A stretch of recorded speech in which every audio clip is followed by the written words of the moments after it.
All right, Sharon, whenever you're ready to kick us off, you can feel free to start, okay? Good day, everybody. I hope you're enjoying this nice weather we're having. Sometimes my internet is a little unstable, so if it becomes so, Jordan will probably wave her hand and take over introductions. But again, thank you so much. I know everybody's schedules are very busy, so I appreciate your time. And particular thanks to Jordan and Melissa for pulling this meeting together so quickly. They listened so well at our last Government Affairs Committee when the question came up about density and how do we view density. And as we're going into these candidate interviews,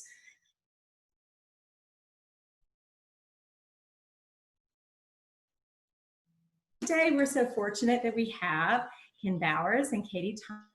Thank you both so much. I know your schedules are also very filled, so I certainly appreciate it. I'm pausing because it's our pleasure. Thank you very much. Happy to be here. Great. Ken, we'd like to, I'd like to introduce Ken first. We'll speak first, and then we'll get to Cady.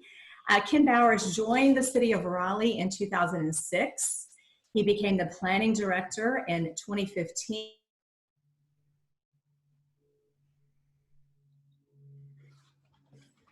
Prior to joining the city, he was a consultant and principal with the firm Phillips, Priest, Shapiro Associates in New York City. He prepared plans, market studies, and economic strategies for public, private, and nonprofit clients in New York and New Jersey and the Connecticut region. He has a master's in regional planning from UNC Chapel Hill and a BS in physics from North Carolina State University. So I know, Ken, you don't have Duke covered, but you got so many of the rest of us. So thank you. Ken, please, we're happy to have you here. Thank you. Well, thank you so much. So I'm going to share my screen here and get my presentation up. I prepared probably an excessive number of slides for everyone's enjoyment. But this is an interesting topic. It's a very broad topic. And I wanted to provide sort of an overview, kind of some general context of what is density, how do we measure it, what does it look like on the ground, what are the pros and cons of places becoming denser, how does zoning play into this debate. Zoning is the primary tool that local governments use to regulate the form, scale, and density of development, and density has been a part of zoning regulation since its earliest days. And then kind of what's going on both nationally and locally in terms of looking at zoning codes and the needs for housing in a changing world. So when people talk about density, they sometimes talk about it at the scale of the region or the city. And the metric they typically use are people per square mile. And that's just to simply, you take the census population, you divide it by the land area within the city or county or metro region you're looking at, and that gives you this gross density figure. And it tells you very little about what density looks like on the ground, because you could have a place, people often point out that the metro area of New York City is of similar density to LA, but New York looks very different from LA, has an incredibly dense core and then extremely low density suburbs surrounding it, whereas LA kind of has a medium scale density that spreads over a really large land area. And on an average, they're about the same, but the impacts are very different. For zoning, we typically look at density as measured dwelling units per acre, and it's measured at the scale of the site. There's a development site coming in, and you look at how many dwelling units are proposed, and you divide it by the land area of the site that the plan has been developed for. And another similar ratio that's used that can be used for both residential and commercial is floor area ratio. And that's the ratio for how much building floor area there is divided by the land area of the site. And these are the most common ways that zoning codes deal with the question of density. So I wanted to start off with the most extreme example of density that I think has ever been known. This place no longer exists. It was demolished in the early 90s. It's called the Kowloon Walled City. And it was a lawless zone in the middle of Hong Kong where there were no building codes and no zoning codes.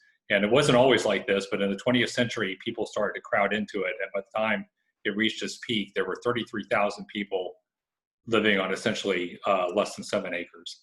And the density within this area was 3.25 million people per square mile. Obviously, a very enormous figure because it was such a concentration of people in very small land area. Raleigh, of course, is much, much less dense than this, and the earliest figures we can get from the census are around 1900, and at the time we were a little under 8,000 people per square mile. We've now been in the low 2000s since the post-war period, and when we look at this, and I hope this slide is visible to everyone, you know, essentially our density dropped in the early part of the century because the legislature expanded our land area by annexing more land into the city. Then that stopped and our population grew, and then the Great Depression and World War II, there was essentially no building in the United States from about 1930 onward until the post-war period.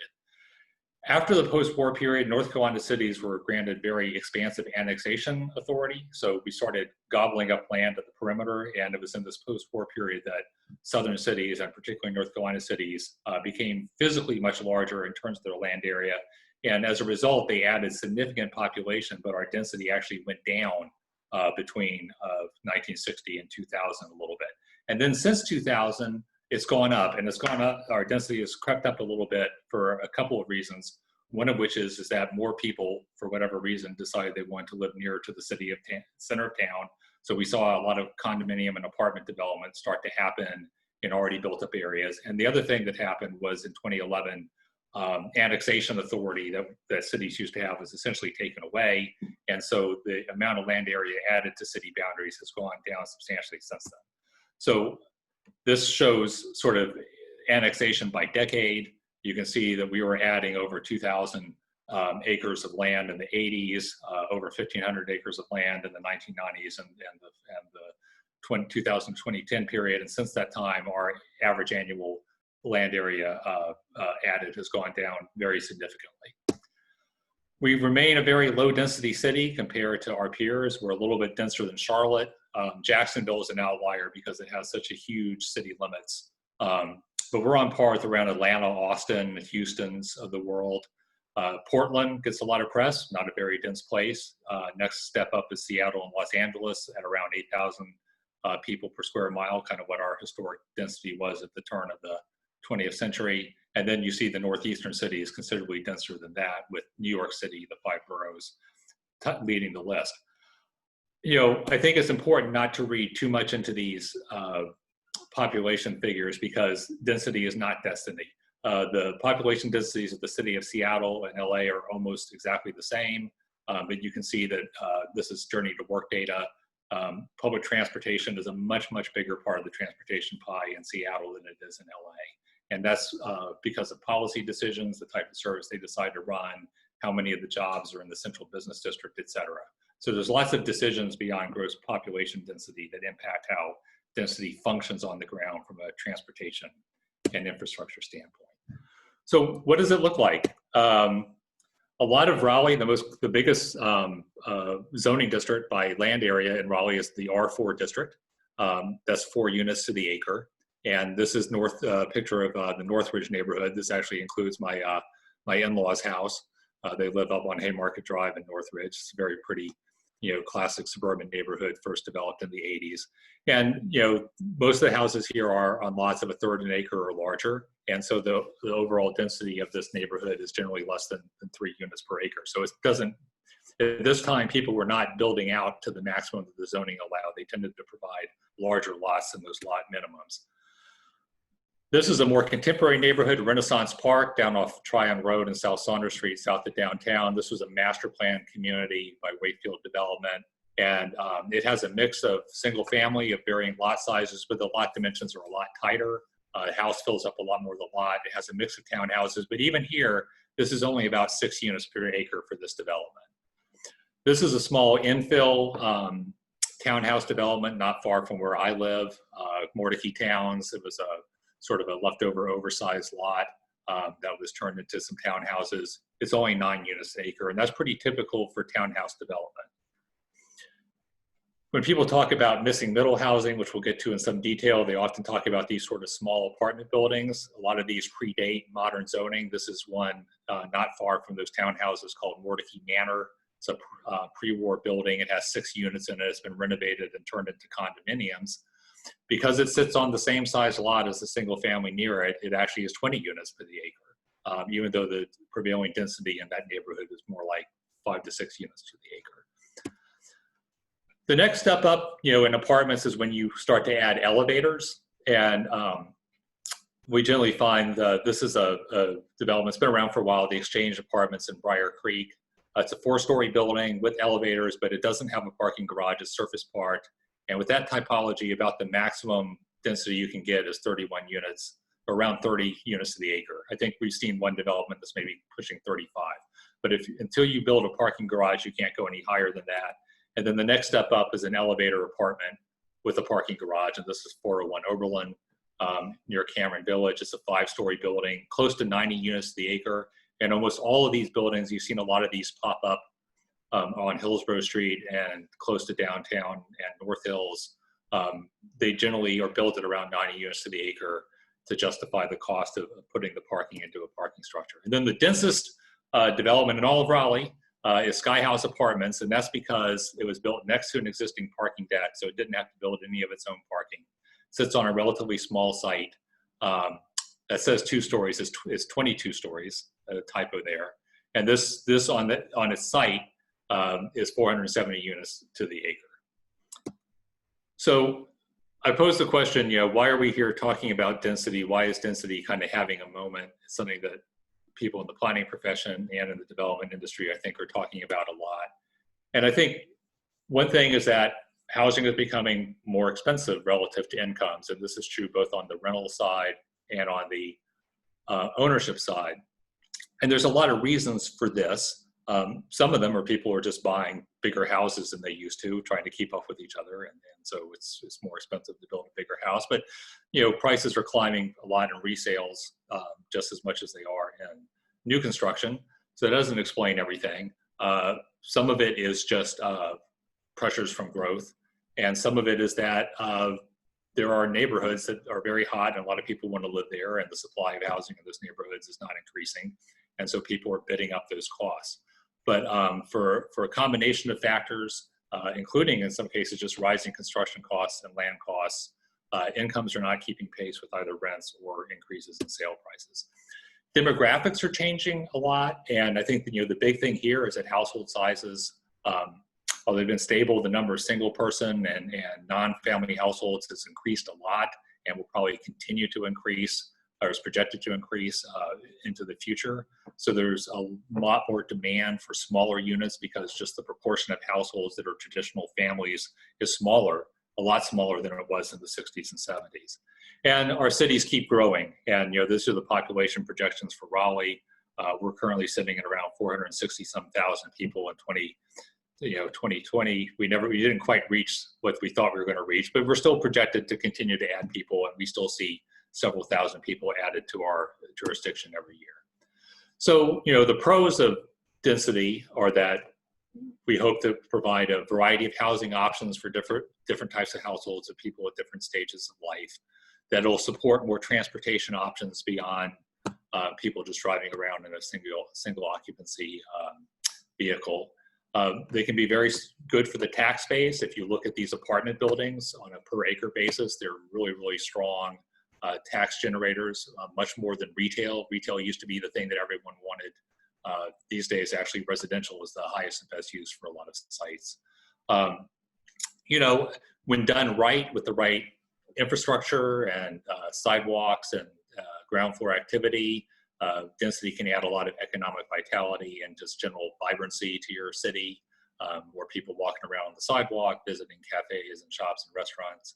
And then, in an era of climate change, there's a lot of evidence that's been mounted that denser development, again, when it's done right and encourages people to walk places, can lower overall greenhouse gas emissions. Some of the cons are these denser typologies are often more expensive to construct on a per square foot basis than traditional single family construction. There's a lot of worry from communities that are on the receiving end of denser projects that there's going to be traffic impacts. I have some data which I think I cut from the presentation for time. The reality is we're actually not seeing those types of localized traffic impacts like we thought we would, which is an interesting research question for someone to figure out someday. People talk about changes in property values. Some people are concerned that this new construction will drive property values up. Some people are concerned that it'll drive property values down. It kind of depends on what the trajectory of the neighborhood is that the project is in, which of those two things they're worried about, but we hear both of those. And then, obviously they have a change in community aesthetics. There's a certain aesthetic and openness and greenness to lower density suburban development. You introduce higher density development types into that, the aesthetic is going to change. So just talking really briefly about zoning in Raleigh, this is a map of all the residential zones. So you can think of Raleigh as having two types of zones, residential zones and mixed-use zones. And residential zoning is by far the most common, and the kind of lighter yellow you see here is mostly R4, which, as I said, by land area is the largest district by far within the jurisdiction of Raleigh. And you would expect, we're projected to grow a lot, that our growth would have to end up in these residential zones, but most of this area is developed. There's very little vacant land left in any of our residential zones. You see a smattering kind of in the northeastern and southeastern extent of the city limits, and that's really about it for larger sites. And then this is the mixed-use zoning, and all of these mixed-use zones permit apartment development, and so that's why you're seeing a lot of new apartment development, because there's been strong demand for it springing up along all of our commercial corridors, because you have the option of either putting commercial use or residential use or a mix of the two on these sites. And so most of, I would say a good 2/3 or more of the residential growth we've seen since the recession has occurred in these mixed use districts, not residential districts. In terms of what kind of housing types are permitted, in general, the general rule is that you can do single family in all the residential zones. You can only do duplexes in our R6 and R10 district, and townhouses and apartments can only be done in R10. So if you're building apartments, you either have 10 units to the acre, or you have a mixed zone where density is whatever you want it to be, and there's very little in between there. And this was like a little bit of analysis that I had our mapping guru put together by looking at the Wake County assessor's data. The thing is that, yeah, you can do a small apartment building in R10, but single family houses produce, the land under them is valued at $120,000 versus $30,000 for multifamily. And so if you're limited to 10 units per acre, single family is mostly going to be the highest and best use for that residential land, because it just produces a higher land value, and therefore the single family developer is going to be able to outbid the townhouse or multifamily developer for the same site. And so it's not until you see sites with constraints that kind of lower the yield for single family that you start to see in the residential zones interest in these other development types. And so the kind of implication is, if we want to see a diversity of housing types in our residential zones, which of course is a policy question that not everyone agrees on, but if you did want to see it, you were going to need to give a density boost probably for townhouse and multifamily if it's going to compete for land in a constrained market. And then the last point I wanted to make on zoning is that it's not just units per acre, but there's lots of stuff embedded in zoning codes that results in a spread out landscape. And probably the biggest of those are parking requirements and street width requirements, what we do in response to traffic impact studies of widening intersections, setbacks, from the property lines, separating uses from each other, open space requirements. All these things tend to drive down achievable density even beyond what the zoning code would otherwise allow. And then in closing, what is going on that people are looking at? I think for almost my entire planning career, single family residential zoning was sacrosanct. You didn't touch it, you didn't talk about touching it. And all of a sudden in the last few years, people are looking at changing the way they zone residential neighborhoods. And the insight was, as I said, that you have kind of these residential districts that are all about low density detached, and then this enormous leap up to mid-rise, low-rise and mid-rise apartment buildings. So you're going from 10 units to the acre, in some cases to 80 units to the acre on the commercial site next door. There's very little transition between those, and no diversity of housing types within a more residential setting. And so this firm called Opticos, that's out of California, it's an urban design and zoning consultancy, coined this term, missing middle housing. And there's all those little housing types like mansion apartments and cottage courts and duplexes and triplexes row houses and things that are kind of not accommodated very well in zoning codes today that they think that we ought to be zoning for. And Minneapolis is probably the most famous example of this. They have essentially allowed up to 3 units on every residential lot in the city. And that was part of a long comprehensive planning process, and it was voted into law last year. And in Raleigh, we're doing some similar things. So we had a provision for cottage courts, which are essentially detached single family. The land can be condoed, or now under the regs that can be subdivided for fee simple, but they don't all have to front on the street. They can front on this central courtyard, and the regulations require them to be a little bit smaller than general single family, but under the old code, you couldn't have more of them. They were still capped by the same density regulations. Now you can increase the density of a cottage court, hopefully making it a more competitive housing option. Council recently adopted some reductions for parking. We did a review and found out that our parking requirements for townhouses and multifamily were excessive compared to other communities, and so we've reduced those. We've also gotten rid of our parking requirements for residential in our downtown area. And then just at the first Tuesday in July, the council reversed a decision from 2013 and re-legalized accessory dwellings. So backyard cottages or an extra unit in your house are now something that's going to be permitted on pretty much every residential lot in town. Things that we're looking at now is something similar to Minneapolis, which is allowing duplex dwellings at a greater than the normal density in the residential zone. We're still working out the details of what that will look like, and adding townhouses back into R2, R4, and R6 districts as a permitted use. I think from the standpoint of the marketplace, there's been a lot of interest in seeing townhouse developments available at R6 densities for sites that are not suitable for single family development. And so the R2 and R4, a little bit, not exactly sure what a 2 unit per acre townhouse development would even look like, but I know that there's demand in R6 because we see it from zonings.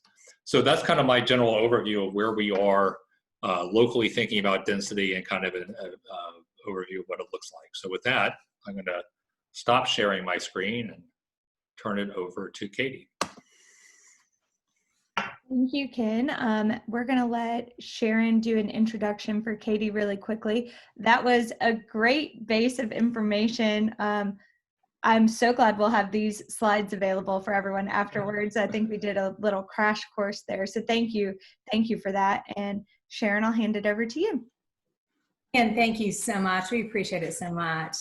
And now we're very happy to Cady, thank you so much for joining us. I know so many of us know you and know the work you do for us in this community, gosh, with our association, with the state. So we so appreciate it. Cady was a partner, or is partner with Focus Public Affairs. She's very experienced in every aspect of government and regulatory advocacy. 2008 to 2018, she worked with the North Carolina Realtors. As all of us know, largest trade association in North Carolina, and we've seen the work she's done for all of us and with the association. She was promoted to Senior Vice President of Government Affairs for building and leading NCR's Government Affairs Department. Her duties have included legislative and regulating, lobbying, political fundraising, and just independent expenditure, engagement, grassroots development, local government affairs assistant. She has organized multi-million-dollar legislative goals and facilitates one of the state's largest political action committees. Okay, I had a little pop-up that said that was unstable. So I don't know what you've missed. Not much. I can take over from here. I think most of it. I have a little bit more. Okay. There's so much. I promise I will go through the rest. But anything I missed, do know it just is additional things of how much she has done for all of us here. She continues to engage with the National Association of Realtors on behalf of the state association, which of course is all of us. Prior to the Realtor staff, she practiced corporate law and capital markets with Kilpatrick Townsend, which back then was Kilpatrick Stockton LLP, wonderful agents, attorney's office. And prior to graduate studies, she worked on Capitol Hill for a prominent U.S. senator.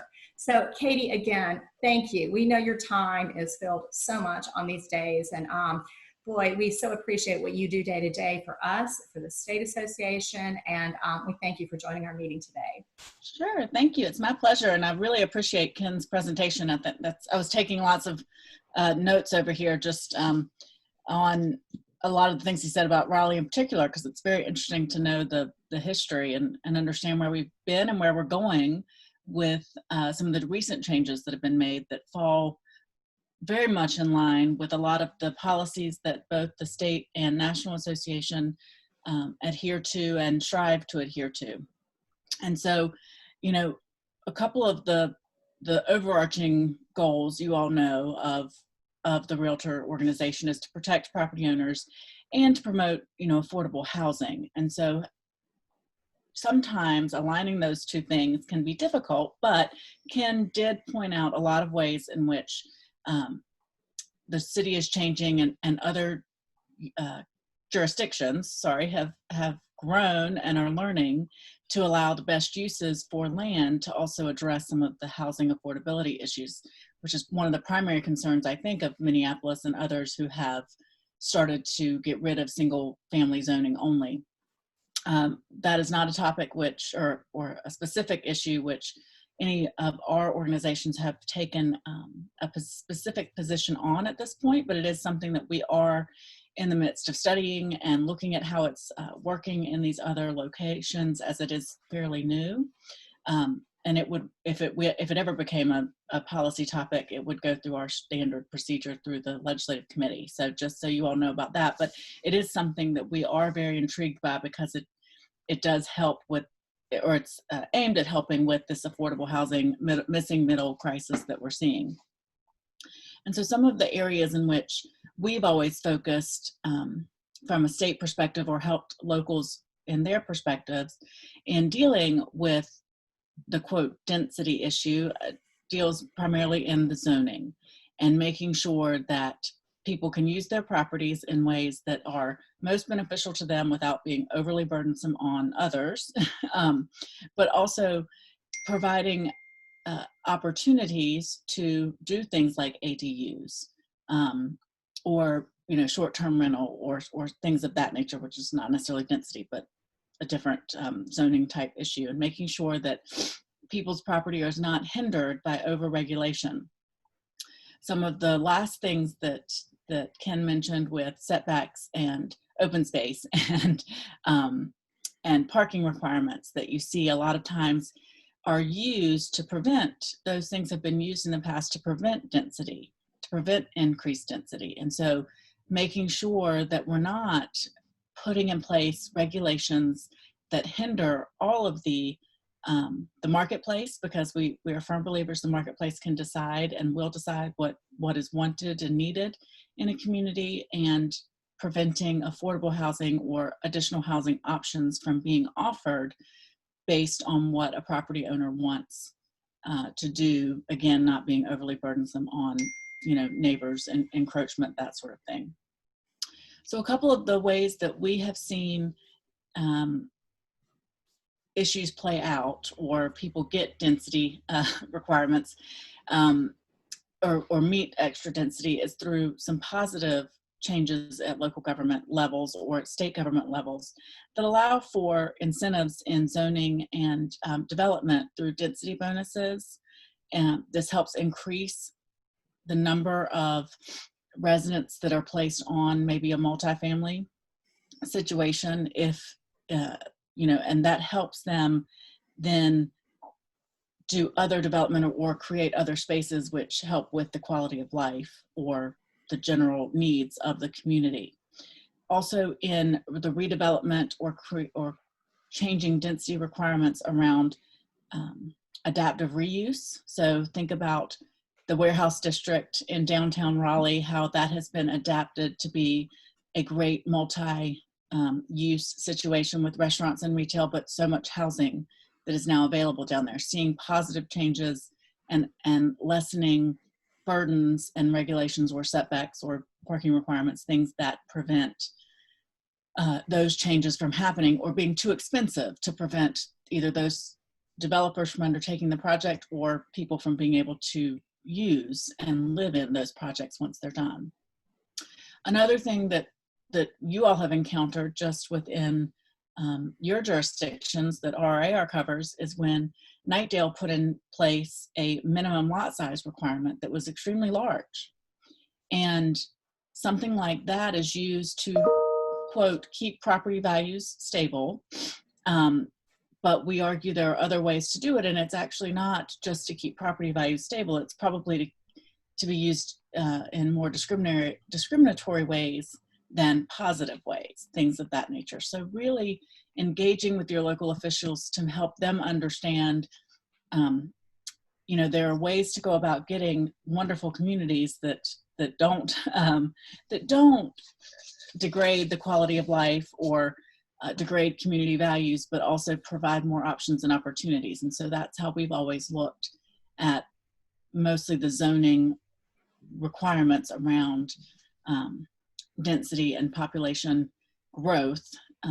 And I thought it was very interesting whenever Ken mentioned, you know, income's not necessarily keeping up with the cost of housing, especially as we grow so quickly and we're getting all these great jobs. I think the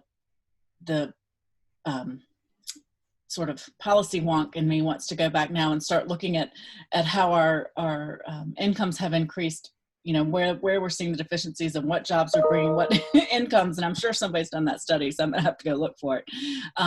Because the policy wonk in me now wants to go and figure out what jobs we should really be attracting as we work on our economic development side of the realtor hat. So, but with that, I'll stop and just take questions because I know we've thrown a lot at you over the last 30 minutes or so, and I see some questions in the Q&A. So.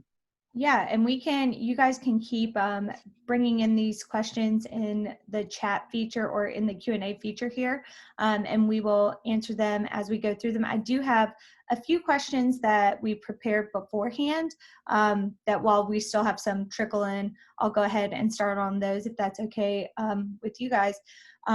Ken, you mentioned Minneapolis. Are there any cities that you look at as a model of someone who's doing a great job in their planning for growth that you go to see how they're dealing with issues to model our growth after that here in Raleigh? Yeah, I think we have looked at Seattle, Minneapolis, and closer to home, Asheville, I think, has done some interesting things in their residential districts. Their approach has always been different. Instead of units per acre, they have lot size per unit requirements, which I think are more flexible, and they allow more density sort of to go up as you increase lot size. So you start with, say, a minimum lot size for single family of 4,000 square feet, you get to 5, and you can have 2 units, you get to 6, you can have 3. This is not in all their zones, but it's in some of their zones. You know, but you know, the thing is, like, these are, and then Durham did their major expanding housing choices effort and successfully managed to adopt that. But all these things have come with this significant amount of controversy, and so there was a need for a significant amount of public outreach to get there. And then at the end of the day, a tough decision had to be made, and not everyone was happy with it. So, you know, I think those are the places that people are looking at the most right now. I hate to cite Portland because everyone's always looking at Portland for things, but that's another place that has started to explore this. I think Minneapolis was the one that I think got everyone's attention nationally, just because they applied it everywhere, not to just certain areas. It applied to every residential neighborhood in the city, and that was dramatic, and a dramatic change from how they had traditionally done things. That's awesome. Thank you. Cady, for you, why is it important for us as an association, as a government affairs committee, to understand how state candidates feel about density and all the issues surrounding it? So we are not a home rule state. North Carolina operates under Dillon's law, which means local governments can only do what they are allowed to do or permitted to do by the state government. So understanding how your state representatives feel about various issues will ultimately influence what's allowed at the local level. That's really helpful. I think that helps us understand why it was important that that question was included in our interview process. So thank you for that. I'll skip over to Brett's question. So you guys can see it in the chat, I think, but he said, what constraints or levels start to make townhome and condo developers be able to outbid and pay more than SFD developments? Well, I think, you see sites that are maybe oddly shaped, such that it would be difficult to run new streets and get a good single family lot yield, or there's water bodies or topography or other things that lead some of the site to be unbuildable. So across the site, you may get only 6 units to the acre, but the portion that's actually being developed is more like 10 or 12, and it's easier to fit townhouses into that. And when your market is, if you're in a more constrained market and the demand for upscale product is limitless, then that's what developers are going to build. But Raleigh, fortunately, is not quite there yet. And there are some places where I think townhouse is a better match for what the price point is that the market is demanding. And so we see that as well. So I don't want to make a blanket statement, but I do think in general, and particularly in like the neighborhoods that are seeing really rapid escalations of land value, all we're seeing is smaller single family torn down and replaced with much larger, more luxurious single family. And part of that is a function of zoning, and part of it's just a function that under zoning, that's the highest and best use. And if you want to see something different than that, you're probably going to have to allow it at a higher density, or they're simply not going to be able to compete with the upscale single family for land. Thank you. Cady, it looks like we have one for you down here. Did the realtors support the end of SFR zoning in Minneapolis? I'm not sure about that, so I'll have to kick that to you. Yes, and I'm not sure either. I've actually just sent a text to some folks hoping that they would know. We're really early in looking at this whole single family zoning prohibition. So we're trying to work on that now, but I am trying to get an answer, and I can get you one. If I don't get it by the time we get off, I'll follow up with you. That's great. Thank you. Bill Fletcher asked here in the chat, will Ken explore the different sides of the policy question, not for his opinion, but for better understanding of different points of view? Well, there are the things you hear in the density debate are traffic and property values and community character. I think the traffic concerns are overblown, and the reason why I think that is that we've seen extremely dense developments spring up all over downtown, and the numbers on the streets are not up. So that's just a fact. That's just a fact. I can't explain it, but I can look at the NCDOT data, and so can you, and look at the streets and see that the counts have been very stable. So the imagined traffic impacts did not occur. The property values, I'm not an appraiser, but I haven't seen it. I don't think that is what drives. I think that it's much more of a demand-driven than a supply-driven phenomena. And then community characters, where values come in. And, look, you listen to the rhetoric around this, and some people are saying this is all about, being more inclusionary and allowing more housing options, and other people see it as an assault on their very way of life. And it's hard to square those different things. And that's where I think a lot of the public debate is centered, and where, I have to kind of step aside, because that really is much more of a values and emotional debate than it is a factual debate. I think Cady got an answer to our previous question about the zoning in Minneapolis. So Cady, I'll kick it back over to you. Sorry, I came just a second too early. No, that's okay. So in Minneapolis, they were neutral, and I'm going to work with their government affairs folks and try to figure out why they remain neutral in that. But in Oregon, they were for getting rid of the single family zoning only option. And so I know they've done a big push in the last year and a half to do many bills that that deal with affordable housing, something we're looking at working on here in North Carolina as well. And so this was one of their big pushes that they were successful in. Yeah. Thank you. Thank you for reaching out and getting that answer for us. We have one more question in the chat, and then I have one that I'd like to pose to you guys if we don't get any more in this chat feature before we let you guys go. But Becky asked, many developers complain that the process to get townhomes approved in Raleigh is very, very difficult. Years-long zoning fights, expensive lawyers. Is the city moving to streamline that process? So yes, up to a point. I mean, the thing about a zoning fight is that is a legislative decision, and there's very little that can be done to change the nature of that type of decision. People, if there's a lot of opponents, they're going to draw the process out. They're going to lobby their elected officials, and they're going to, and that's just the nature of the beast. So I think what we're doing with some of the changes I discussed is that you'll be able to build townhouses in more places without a rezoning. So that should hopefully lessen the need for rezoning. And we've also started looking at the standards. When the UDO, which our current code was adopted in 2013, it required a public street for every lot.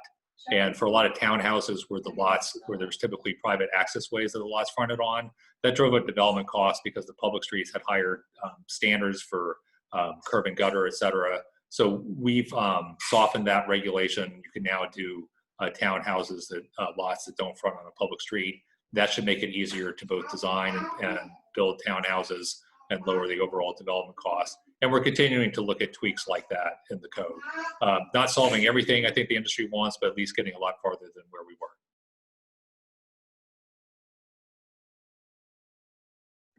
Sorry, muted. I think you're going to have a few more questions here. Brett wanted to know if Raleigh has adopted or consider adopting a form-based code. So, I mean, our code for mixed-use areas and already has a lot of the tools that people associate with a form-based code. It's just in the residential zones, we've had a much more traditional approach.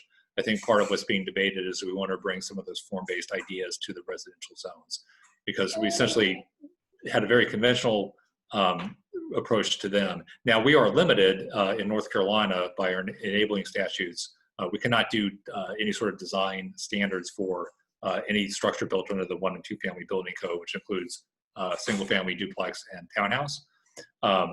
But you can still regulate other aspects of form. So yeah, I think we took a big step with the UDO to a more form-based direction. Are we going to go much farther than that? I think it's an evolutionary, not a revolutionary change from this point forward. We're just continuing to tweak the standards, get rid of regulations that seem onerous compared to the benefits they produce, as well as addressing issues that have come up in the field.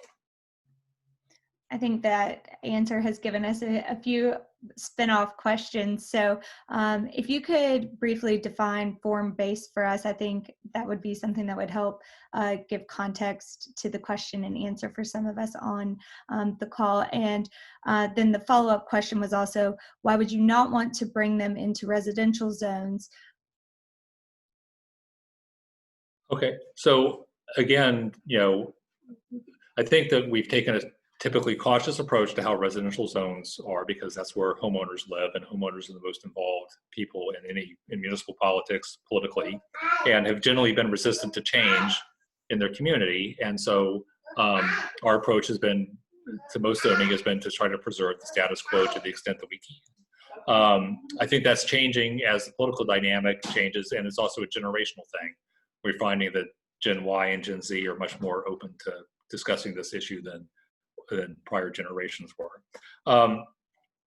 The other question was about defining a form-based code. Essentially, all codes have some things that regulate form, such as building height and setback, and then things that regulate use and density. And what a form-based code does is it kind of tends to put less emphasis on use and density and more emphasis on building form. And in our mixed-use areas, we see places where you have to put the building up at the property line and have a pedestrian-friendly entrance and a lot of transparency on the ground floor. All those are typical form-based standards. In return for that, in our mixed-use districts, there's no units per acre at all. If you have 5-story zoning, as many units as you can fit under the 5-story zoning is what you're allowed to do. And so, in that regard, in those discrete areas like Hillsborough Street, downtown, Glenwood South, North Hills, we see a code that functions very, very much like a form-based code. Thank you. And then Chad asked, as density is allowed to increase, what efforts or strategies are being discussed to protect additional open space and develop additional neighborhood level parks? So, you know, at the level of the site, we do have still open space requirements in our code, and we also have development options that allow you to get more density if you cluster the development and set aside some open space. Level of neighborhood parks, et cetera, you know, site availability is always the issue. I think we have our parks master plans. Used to have a goal that was based more on people driving to parks. They are now looking more at putting more parks within walking distance of more people. They are extending the greenway system to places where it hasn't been extended prior to that. And they're more interested in doing sort of smaller scale parks. And there are some new parks in the works. I mean, obviously Dix Park is the biggie, but you know, Devereaux Meadows is some city-owned property next to Capitol Boulevard, north of P Street. We have a plan to turn that into parks. That's going to serve a burgeoning, dense residential area that's along Harrington and West Street, south of P Street on the north end of downtown. And we have other smaller park investments planned around. You know, and we also look when someone is bringing a large tract of land to develop, it's an opportunity to get some public park land. So that was done up at 5401 North, Lewisburg Road, and 540. And we've looked at other opportunities for larger scale developments to get some public park land and allow that density to be transferred out to be used elsewhere on the site. Thank you. Cady, how does NC Realtors approach increasing housing availability and affordability statewide? Is there a common objection? And I'm just personally curious, when you have objections to your stances statewide, do you find there's a common breakdown, like rural, urban, or politically based, for those who sort of object to your growth plans? So it's not necessarily a growth plan, but more how do we prevent overregulation of development or of property rights in ways that prevent people from then being able to use their property in the highest and best uses, or in ways to promote affordable housing. And that is something that, you know, we are seeing as, you know, one of the reasons Ken said, you know, income's not going up, but also with the growth that we have in our state and the move even within the state from more rural to urban population centers, the prices are going up, and we're pushing people further and further away who don't have the best transportation options maybe. So they're pushing them further away from jobs and opportunity, and it just creates an even bigger divide. And so we're looking at a lot of ways to kind of address that going into 2021. And so it's really from the, how can we promote through incentives or creating less burdens to create, which would create incentives to provide different types of housing. It's also things like preventing overregulation of rentals by having rental registration programs that just increase the cost of housing in a lot of areas. So things, those are the types of policies that we work on. And yes, we do have pushback from, you know, from other groups, but it mostly comes from people who think the locality should have all of the control versus some overarching regulatory policies from the federal or from the state government. And so from the state perspective, and that tracks on very different lines. I mean, it'll vary Republican, Democrat, it'll vary, mostly it's urban centers that don't, you know, the cities that don't want that regulation because they're the most active in regulation because they are biggest. So there is a little bit of a divide there, but not necessarily from, it's not a huge, you know, split between the local governments at city and of urban or more rural areas. Right. Yeah. Thank you. That was just, you know, my personal interest in that one. Ken, it did remind me of a question that I did have for you. What, how do you partner with DOT as they do expansions? Does that play into any of your work? Sharon and I were recently on a call where we heard about timelines being moved back, half a decade for the Capitol Boulevard expansion, for example. So I'm just curious how that plays into your planning efforts. So, for a road like Capitol Boulevard, the city is in the lead on the planning for what to do with that corridor. But any project, it's a big, expensive project on a corridor of statewide significance, will be implemented by DOT and largely funded from outside money, Federal Highway Administration money and State Highway Trust Fund money. So it definitely is going to impact the timeline of many, many projects that are not underway right now is definitely going to be impacted. I don't think you'll see it on Capitol Boulevard, but obviously more and more places are looking at tolling to fill that gap. That's major. That's mostly for new limited access freeways. But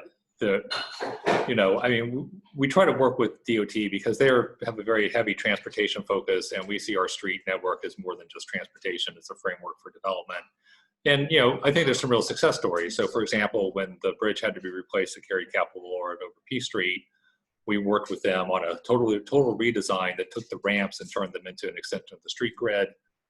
That's now going to be downtown's first grocery store on one of the blocks that was created.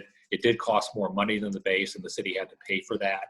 But I think it was money that was well spent, and we had a really great partnership for them to try something new and different as opposed to a traditional highway design in an urban location.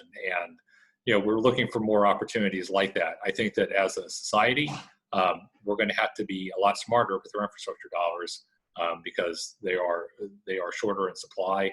I think that to a large extent, a lot of the infrastructure we need is on the ground, and just enhancing it and maintaining it is going to be the focus of where we should be putting our dollars going forward. That's great. So we do have one comment, I think, in our chat that I'll read, and then I'll wrap us up with a final question. Becky wanted to share that she tried to buy a split for your house on Edwards Mill Road. It was a big lot, plenty of parking, busy street. She wanted to convert this to a duplex, but zoning prohibited this. This would have created a duplex in a location that logically seemed to support more density, but this 4-lane street is still SFR, just an example of how hard it is to do simple things that would increase density. And I think that's something that, Ken is working on for sure. Our council is very interested in looking at that, and I would expect that something would change that might make that a possibility for a lot like that within, by the end of this year. And this, just as a side comment, examples like that are really helpful for the state association as we're looking at the single family, zoning issue and doing our studying and seeing just how difficult it can be in those instances. So thank you for sharing. Yes, thank you, Becky. All right, and I think that everyone has had their questions that they included answered. So I'll just end with one final question for both of you. Raleigh and North Carolina, other North Carolina cities have been considered as possible locations for the headquarters of many large companies over the years. We, get our hearts set that we're going to be the next headquarters for Amazon, but that's yet to happen. Does the possibility of having a big company like an Apple or an Amazon move into Raleigh or for Cady, North Carolina at large, does that change the way that you approach planning or lobbying for changes in housing availability? Either one of you can go first. Who wants to go first? Okay. So if Amazon had picked Raleigh, that would have absolutely changed a lot of planning assumptions because of the sheer size of it. For smaller headquarters locations, they would certainly bring growth, but the area is already growing, and so I think it would be an incremental addition. All the communities in the Greater Triangle region need to be looking at how they are planning to accommodate growth, because everyone who moves here has to live somewhere. And so that means more housing units have to be built somewhere. And if they're not here, they're going to be somewhere else. And so I think we need to, as a community, have to continue to make, hard choices and informed choices about how our communities continue to grow, because we aren't seeing any indication that that's going to stop. You know, I think we have, when you look at the other metro areas that are on the list for these locations, most of them are significantly larger. You know, the Austins and the Atlantas are much bigger metro areas than we are. We have historically punched above our weight from an economic development standpoint and our ability to attract some of these firms. And it's really a function of the labor force here.